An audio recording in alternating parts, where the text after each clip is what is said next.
نہایت ہی قابل قدر بزرگوں اور دوستوں، ملک و ملت کے پیارے غیور نوجوانوں، جیسا کہ میں نے گزشتہ جمعے میں یہ بات عرض کی تھی کہ دنیا میں جتنے نبی آئے، جتنے پیغمبر اور رسول آئے، ان تمام نبیوں نے، تمام پیغمبروں نے، تمام رسولوں نے اپنی قوم کو کلمے کی دعوت دیا ہے کہ اللہ کے سوا کوئی معبود نہیں، جو کچھ ہوتا ہے وہ اس کی مرضی سے ہوتا ہے، جو نہیں ہوتا ہے وہ بھی اس کی مرضی سے ہوتا ہے۔ آدم سے لے کر عیسیٰ تک کسی نبی کی بعثت اور کسی نبی کے آنے کا مقصد دوسرا کوئی تھا ہی نہیں۔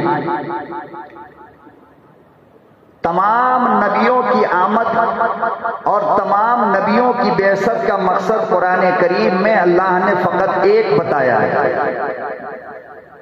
اور وہ ہے اللہ کی وحدانیت کو لوگوں کو سمجھانا، پھر اللہ کو اور اللہ کی مان کر زندگی گزارنے کی تلقین اور تبلیغ کرنا۔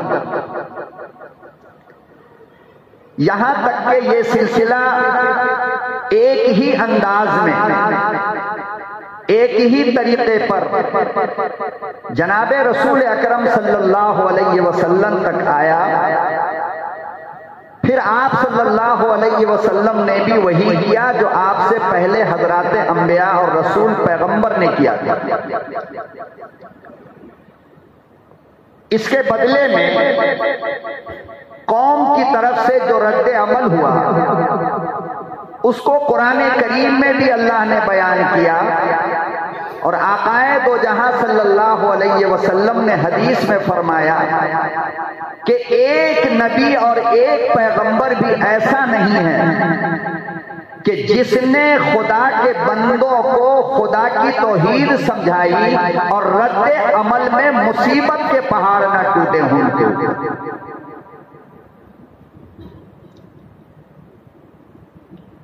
لیکن تمام نبیوں نے خوشی کے ساتھ ان مصیبتوں کو، ان تکلیفوں کو، ان آزمائشوں کو برداشت کیا، زبان پر اف تک نہیں لائے، یہاں تک کہ جناب رسول اللہ صلی اللہ علیہ وسلم نے فرمایا کہ تمام نبیوں سے زیادہ کلمے کی دعوت کی بنیاد پر تکلیف مجھے دی گئی ہے،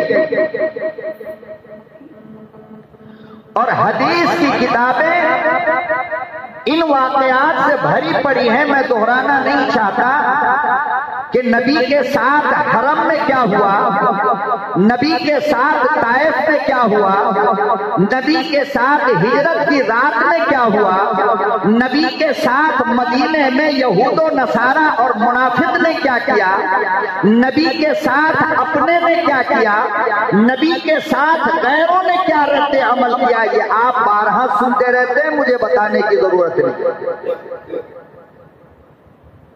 لیکن یہ جو کچھ ہوا اور جتنا ہوا، جب ہوا، یہ صرف اور صرف اس لیے ہوا کہ آپ کلمے کی دعوت دیتے تھے، اللہ کے ایک ہونے کی بات کرتے تھے۔ جب تک نبی نے یہ بات نہیں کہا، خود مکے کے ظالم، مکے کے مشرک، مکے کے کفار آپ کو کہا کرتے تھے کہ آپ صادق ہیں، آپ امین ہیں، آپ ہمارے ہیں، راج دلارے ہیں، آپ ہمارے سب کچھ ہیں۔ ابو طالب عبد المطلب کی تعریف ہوتی تھی، لیکن جیسے ہی آپ نے کہا لا الہ الا اللہ، ساری مصیبت وہیں سے شروع ہوئی، یہاں تک کہ قضائے الہی آئی، اور آخری خطبہ جناب رسول اللہ صلی اللہ علیہ وسلم نے دیا ہے حجۃ الوداع کے موقع پر، اور اس موقع پر یہ بات کہی تھی جو مولانا الیاس صاحب رحمۃ اللہ علیہ کو صحابہ اکرام کے بعد سمجھ میں آئی۔ وہ آخری خطبے میں میرے محبوب نے کہا تھا کہ میرے صحابیوں، میں نے دین مکمل پہنچا دیا، اب کچھ بھی باقی نہیں ہے، اب تمہاری ذمہ داری ہے کہ قیامت تک اس دین کو پہنچانا ہے۔ اسی کو تبلیغ کہتے ہیں۔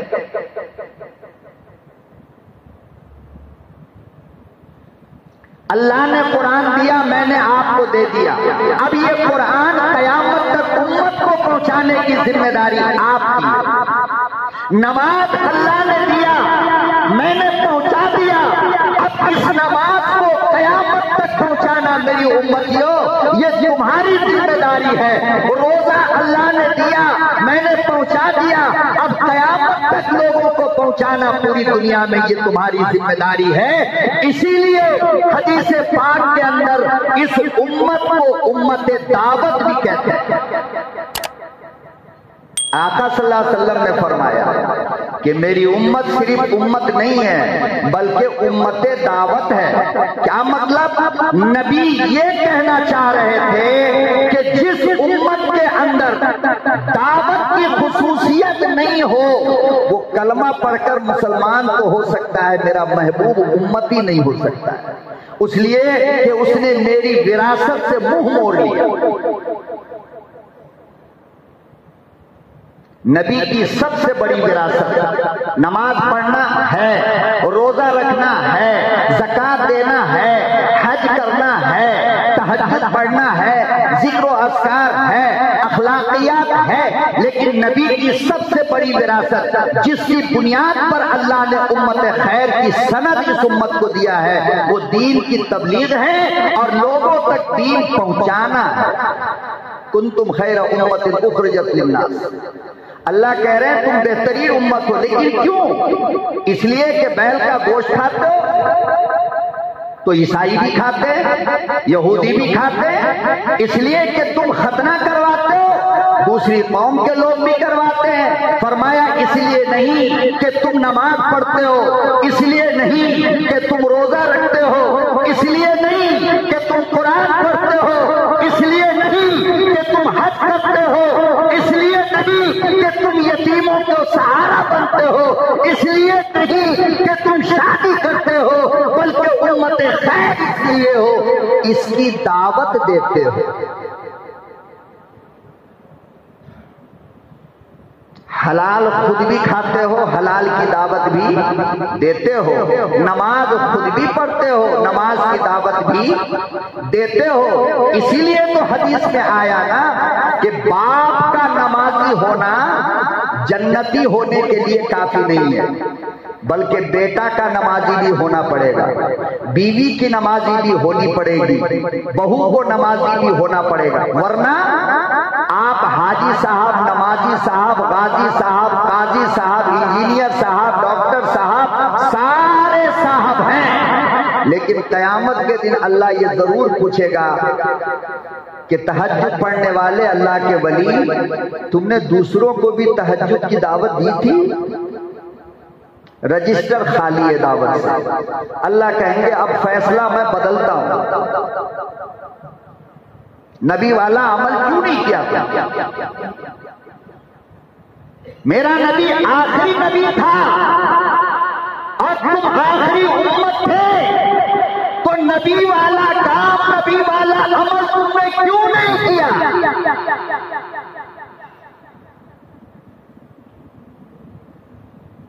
کیا رکاوٹ تھی تم کو؟ کس چیز نے تم کو دعوت سے روکا تھا؟ آپ کا نمازی ہونا کافی ہے؟ آپ کا حاجی ہونا کافی ہے؟ نہیں، بغیر دعوت کے جنت کی سند آپ کو نہیں مل سکتی۔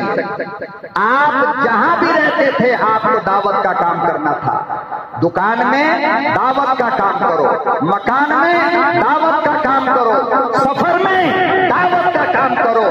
ارے ایک مسلمان مل گیا، اتنا تو پوچھ سکتے تھے نا کہ بھائی ظہر کی نماز پڑھی؟ وہ ہاں کہتا یا نہ کہتا؟ ہاں کہتا تو آپ پوچھتے کہ کس طریقے پر پڑھی؟ اطمینان سے پڑھے نہیں؟ نہیں پڑھتا تو آپ کو اس کی دعوت دینی چاہیے، یہی تو دعوت ہے۔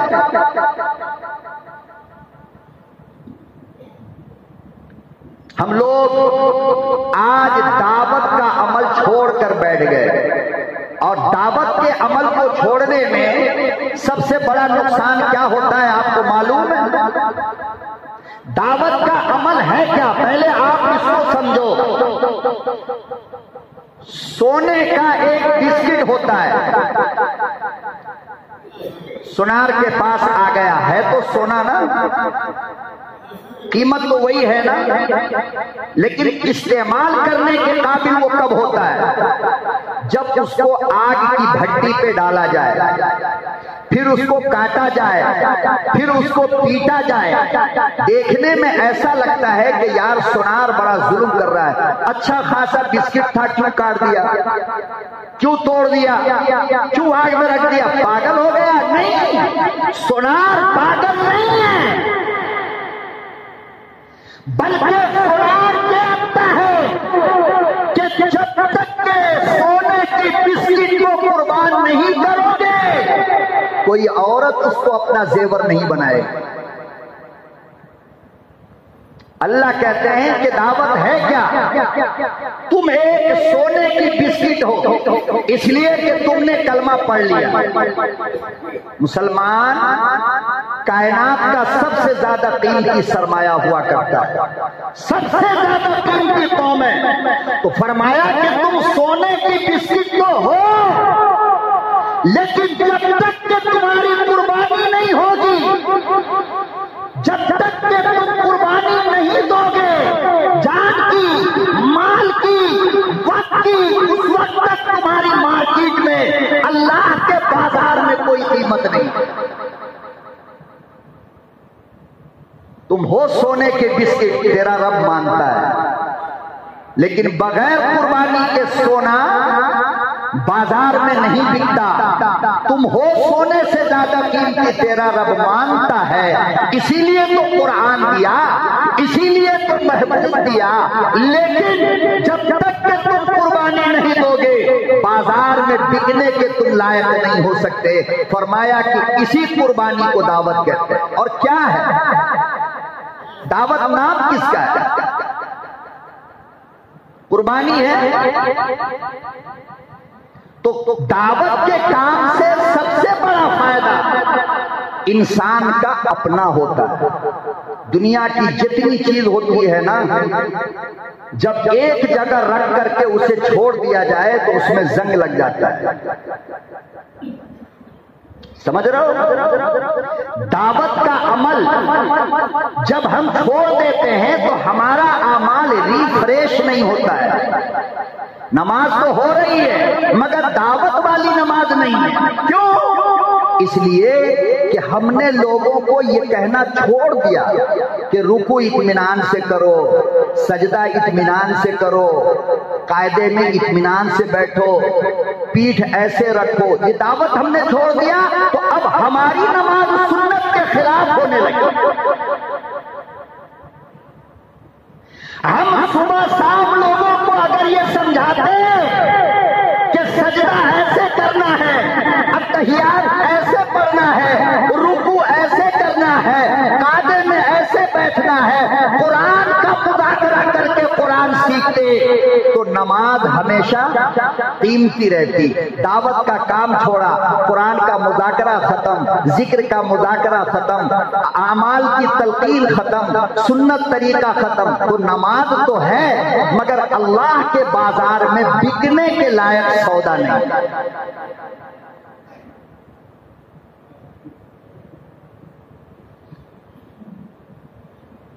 اللہ اکبر و کبیرہ۔ قرآن کریم میں پروردگار عالم نے ایک مرتبہ نہیں بار بار بلکہ اپنے نبی کو مخاطب کر کے یہ بیان فرمایا، یا ایھا الرسول بلغ ما انزل۔